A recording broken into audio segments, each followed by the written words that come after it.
अब हमने ऑर्गेनाइजेशन का मीनिंग समझ लिया है, हमने ये देख लिया है कि ऑर्गेनाइजिंग आप किस तरह से करते हैं एक ऑर्गेनाइजेशन के अंदर। अब हम ये देखते हैं कि ऑर्गेनाइजिंग जो है वो एक ऑर्गेनाइजेशन को क्यों इम्पोर्टेंट है।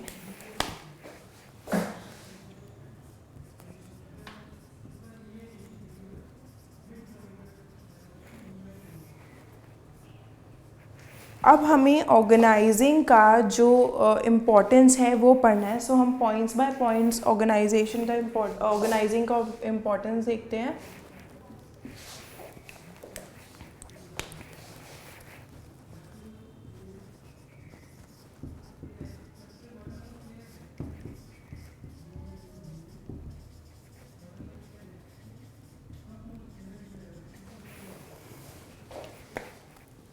अब जब हम ये बोल रहे हैं बेनिफिट्स ऑफ स्पेशलाइजेशन, तो यहाँ पे क्या होगा कि आपको ये पता है कि आपकी जो ऑर्गेनाइजेशन है वो आपने क्या किया है, आपने उस ऑर्गेनाइजेशन को ऑर्गेनाइजिंग के अंदर हमने क्या किया है, उसको डिपार्टमेंट्स में बांट दिया।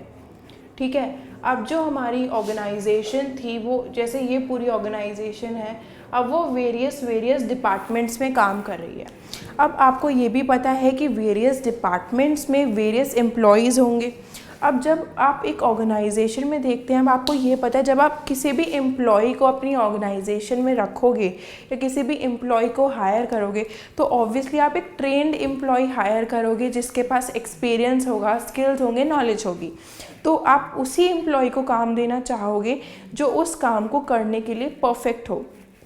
अब डिपार्टमेंट्स बने होंगे,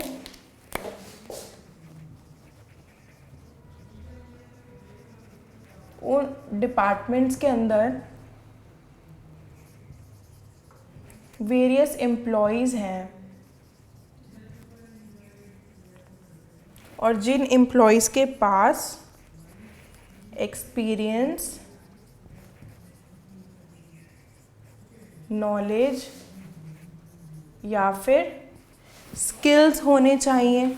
सो ये सब चीज़ें हैं जो आप एक एम्प्लॉय को रखने से पहले या एक एम्प्लॉय को हायर करने से पहले कंसिडर करते हैं।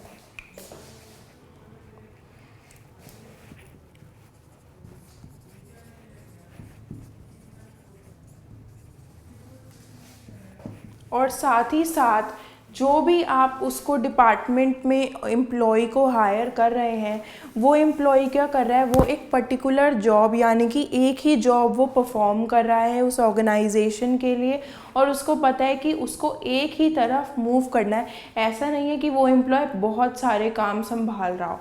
सो इससे क्या होगा, ऑर्गेनाइजेशन के अंदर स्पेशलाइजेशन आएगा, यानी कि एम्प्लॉयज़ को पता है कि वो उनको किस तरह से काम करना है। और जब स्पेशलाइज्ड एम्प्लॉयज़ होंगे आपके पास जिनके पास एक्सपीरियंस, स्किल्स एंड नॉलेज है, सो ऑब्वियसली आपके गोल्स आप बहुत अच्छे से अचीव कर पाओगे और बहुत आसानी से आप उन गोल्स को अचीव कर पाओगे। सो नेक्स्ट हम देखते हैं क्या है।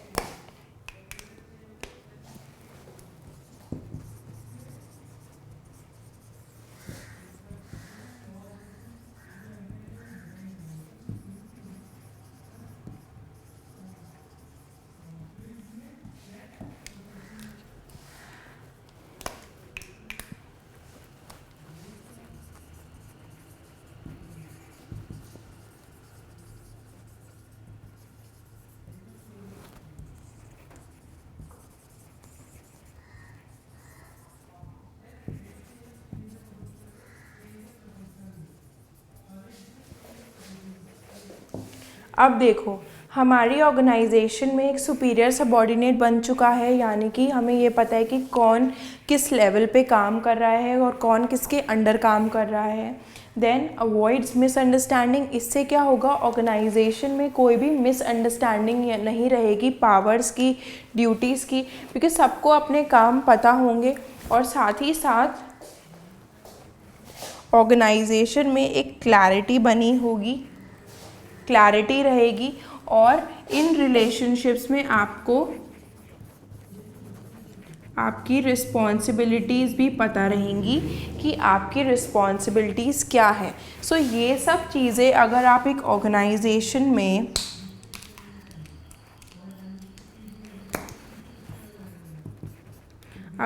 ऑर्गेनाइजेशन में इन सब रिलेशनशिप्स को फिक्स कर देते हैं, ठीक है, कि ऑर्गेनाइजेशन में अब सब काम इसी तरह से होगा, इन्हीं रिलेशनशिप्स को फॉलो करके होगा, तो ऑर्गेनाइजेशन बहुत स्मूथ काम कर सकती है और क्लैरिटी के साथ काम कर सकती है। वहाँ पे कोई भी मिसअंडरस्टैंडिंग्स नहीं होगी, बिकॉज सबको उनकी जॉब्स, उनकी ड्यूटीज़, उनकी पावर्स बहुत ही क्लियरली डिफाइंड रहेंगी, राइट।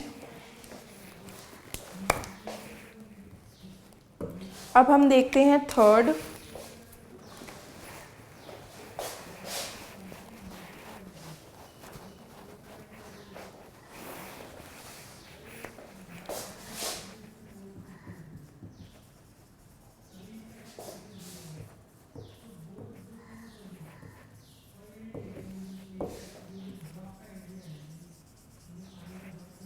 अब देखो optimum utilisation of resources. Optimum utilisation of resources से हम क्या समझें? अब ऑप्टिमम यूटिलाइजेशन का मतलब होता है कि आप रिसोर्सेज को सही तरीके से यूज़ करें, आप उन रिसोर्सेज का पूरा फ़ायदा उठाएं। ऐसे नहीं है कि आप रिसोर्सेज का कुछ क्वांटिटी आप उसको यूज़ कर रहे हो और बाकी क्वांटिटी आप डस्टबिन में फेंक रहे हो, नहीं, ऐसे नहीं करना। हमें रिसोर्सेज को पूरे तरीके से यूज़ करना है ताकि हम उन रिसोर्सेज का पूरा पूरा बेनिफिट उठा सकें। अब हम ये देखते हैं कि ऑर्गेनाइजेशन के अंदर अब हमारे गोल्स क्लियर हैं, हमारे डिपार्टमेंट्स बने हैं, तो जब ओवरलैपिंग ऑफ वर्क नहीं होगा,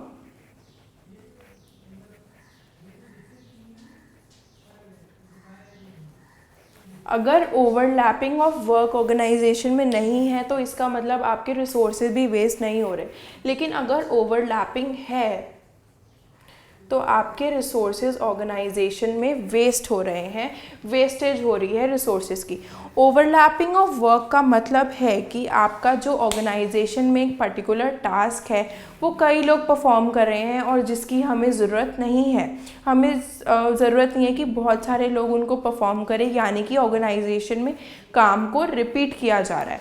अब जैसे कि आप अपनी स्कूल का एग्जाम्पल ले सकते हैं कि जैसे एक सब्जेक्ट आपको 3-4 टीचर्स पढ़ा रही हैं, तो क्या आपको उसकी ज़रूरत है? नहीं, आपको एक टीचर की ज़रूरत है जो आपको एक सब्जेक्ट को आराम से पढ़ा सकते हैं, राइट।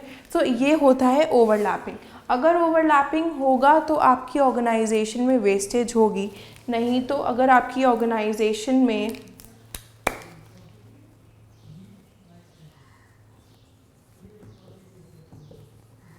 क्लैरिटी ऑफ वर्क है, अगर आपकी ऑर्गेनाइजेशन में, तो आपकी जो ऑर्गेनाइजेशन है वो वन डायरेक्शन में मूव करेगी, यानी कि सबको पता होगा कि उन्हें किस डायरेक्शन में काम करना है और किन रिसोर्सेज को यूज़ करके काम करना है। सो इससे क्या होगा, आप रिसोर्सेज वेस्ट नहीं करोगे, साथ ही साथ आपकी ऑर्गेनाइजेशन में आपका पैसा भी ख़राब नहीं जाएगा जो आपने उन रिसोर्सेज पर पैसा लगाया है।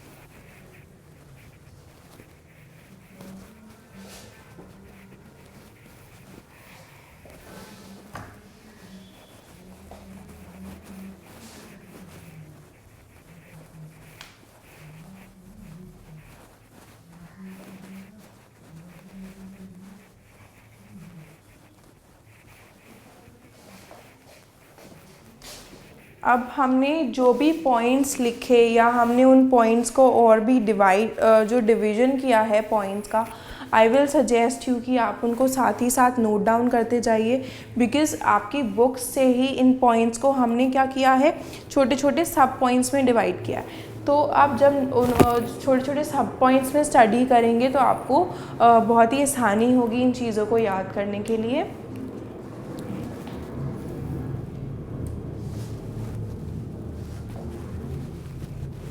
सो अब हम स्टार्ट करते हैं हमारी नेक्स्ट इम्पॉर्टेंस से।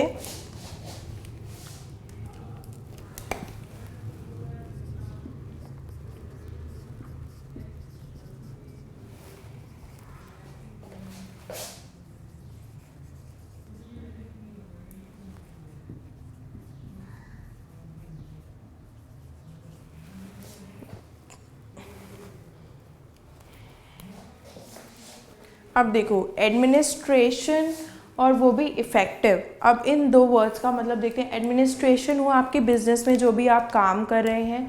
इफ़ेक्टिव का मतलब होता है कि वो काम आपका सही तरीके से होना चाहिए।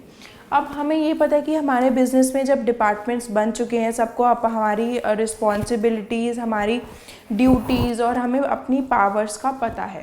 सो अब इससे क्या होगा, ऑर्गेनाइजेशन में एक क्लैरिटी बनी रहेगी। उस क्लैरिटी के साथ साथ लोग सही डायरेक्शन में काम कर पाएंगे।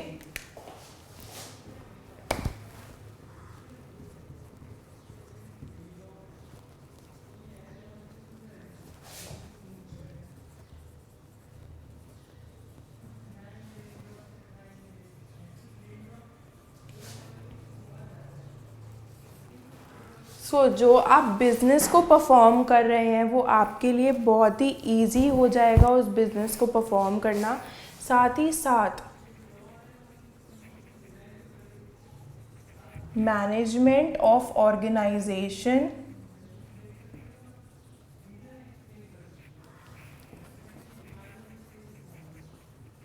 Becomes easy. ठीक है, जो आप ऑर्गेनाइजेशन को मैनेज कर रहे हो वो मैनेजमेंट भी ऑर्गेनाइजेशन के लिए इजी हो जाएगा।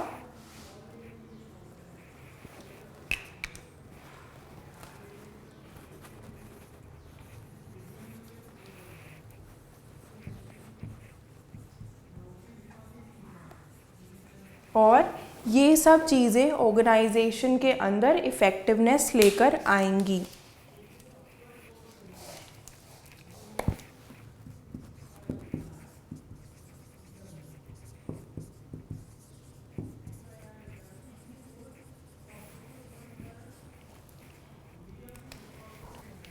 ओके, सो अब हम ये देखते हैं कि अगर आप किसी ऑर्गेनाइजेशन में काम कर रहे हो, ऐसा नहीं है कि उस ऑर्गेनाइजेशन का जो इन्वायरमेंट है वो हमेशा ही सेम रहे। उस ऑर्गेनाइजेशन का इन्वायरमेंट क्या होता है, चेंज होता रहता है कुछ टाइम के बाद, बिकॉज़ बहुत सारे चेंजेस आने लगते हैं एक ऑर्गेनाइजेशन में। सो अब हम ये देखते हैं कि क्या चेंजेस आते हैं। आपको याद होगा हमने प्लानिंग चैप्टर में इन चेंजेस के बारे में पढ़ा था। SLEPT, SLEPT, that is social changes, legal changes, environment, economical changes, and then we have political changes, and then we have technological changes. So ये सब फैक्टर्स जो होते हैं मिल के ऑर्गेनाइजेशन में, या कोई एक भी फैक्टर हो ऑर्गेनाइजेशन को के इन्वायरमेंट को वो चेंज कर सकता है। अगर इन कुछ फैक्टर्स में चेंजेस आ रहे हैं तो आप उन चेंजेस को कैसे अडॉप्ट करोगे, बिकॉज आप प्लान्स तो बना चुके हो। अब हमने प्लान्स उन चेंजेस को अब चेंज तो अब आया है, प्लान आप पहले बना चुके हो, तब आपको क्या करना पड़ेगा, उन प्लान्स को इन चेंजेस के हिसाब से अडॉप्ट करना पड़ेगा। तो सबसे पहले हम क्या देखते हैं कि आपकी ऑर्गेनाइजेशन में डिपार्टमेंट्स बने होते हैं। ठीक है, तो अब डिपार्टमेंट्स में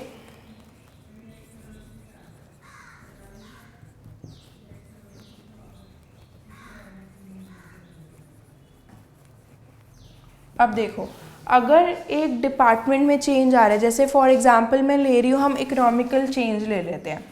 ठीक है, हम ये देख रहे हैं कि जैसे महंगाई बढ़ गई, मार्केट में चीज़ों के प्राइसेस बढ़ गए। अब हमारे प्लान्स तो पहले बने हुए थे, और अब हमारे अगर प्राइसेस बढ़ रहे हैं, यानी कि आपके रॉ मटेरियल के प्राइसेस बढ़ेंगे, आपका जो कॉस्ट ऑफ प्रोडक्शन है वो बढ़ेगा ऑर्गेनाइजेशन में। ठीक है, तो चेंज इन वन डिपार्टमेंट, यानी कि आपकी फॉर एग्जांपल आप ले लीजिए, आपके प्रोडक्शन डिपार्टमेंट में चेंज आएगा बिकॉज आपके रॉ मटेरियल का प्राइस बढ़ गया है मार्केट में। अब क्या होगा कि ये रॉ मटेरियल या का प्राइस बढ़ने से जो आपकी ऑर्गेनाइजेशन का प्रोडक्शन डिपार्टमेंट है वो अपने प्लान्स को थोड़ा चेंज करेगा।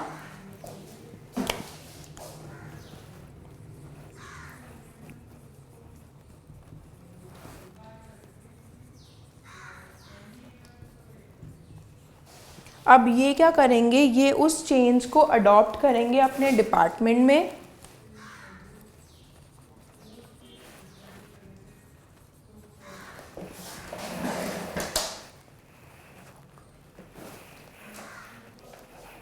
और इन चेंजेस को कम्युनिकेट कर देंगे बाकी डिपार्टमेंट्स में कि हमारी जो अब प्रोडक्शन है उस प्रोडक्शन की कॉस्ट बढ़ चुकी है, ठीक है।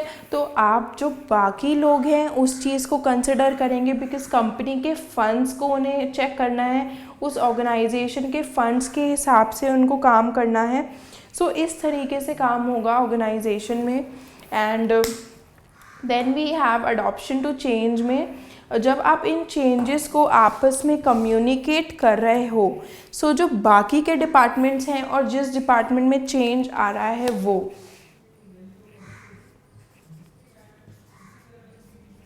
वो अपने प्लान्स को मॉडिफाई कर सकता है। अगर उनको लगता है कि कुछ चेंजेस की ज़रूरत है तो वो उन चेंजेस को लाके अपने प्लान्स को मॉडिफाई कर सकते हैं।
अब देखो हमारा ये आता है next, expansion and growth.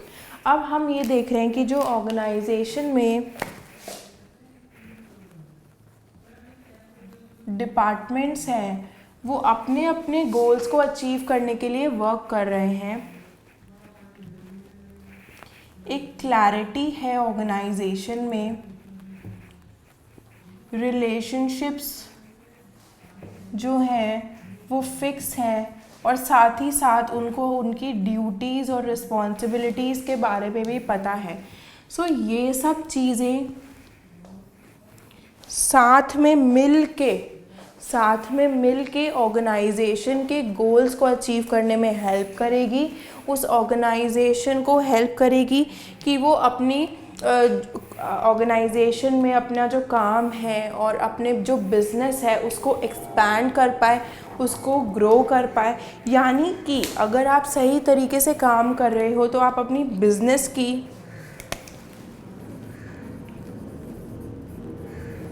Quality को इम्प्रूव कर रहे हैं, आपकी बिज़नेस की एक प्रॉपर क्वालिटी बनी रहेगी, आप उस बिज़नेस में एक्सपेंशन और ग्रोथ ला सकते हो अगर आप अपने प्लान्स के हिसाब से ही काम कर रहे हैं। उसके बाद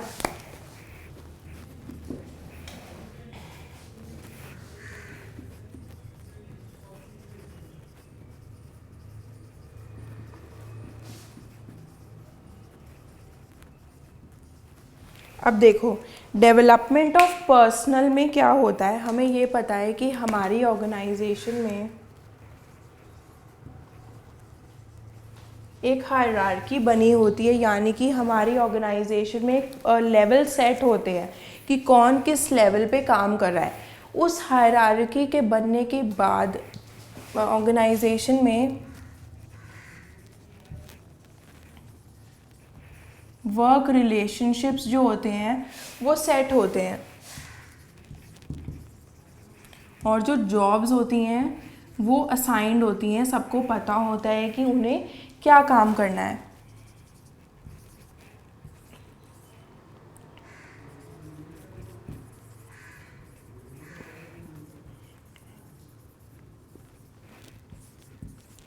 अब एक एम्प्लॉई अगर एक डिपार्टमेंट में काम करेगा सो उससे क्या फ़ायदा होगा कि उसको उस डिपार्टमेंट में काम करने का एक्सपीरियंस मिलेगा, और साथ ही साथ उस डिपार्टमेंट में काम करने के लिए उसको पता होगा कि एक पर्टिकुलर काम को उसको किस तरह से करना है, बिकॉज़ वो टाइम के साथ साथ उसको स्किल्स और नॉलेज भी मिल रही हैं और उसका एक्सपीरियंस भी बढ़ रहा है।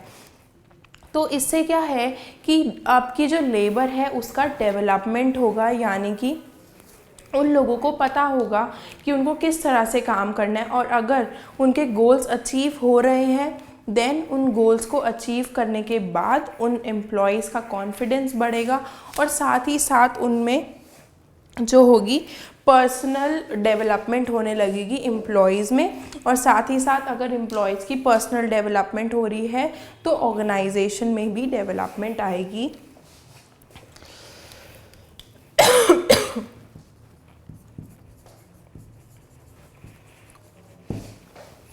अब उन एम्प्लॉयज़ को उनकी पोटेंशियल के बारे में भी पता चलेगा। तो अब एम्प्लॉयज़ ट्रेन हो रहा है, उनको उनकी पोटेंशियल के बारे में पता है, तो इससे क्या हो रहा है कि एम्प्लॉय की डेवलपमेंट हो रही है।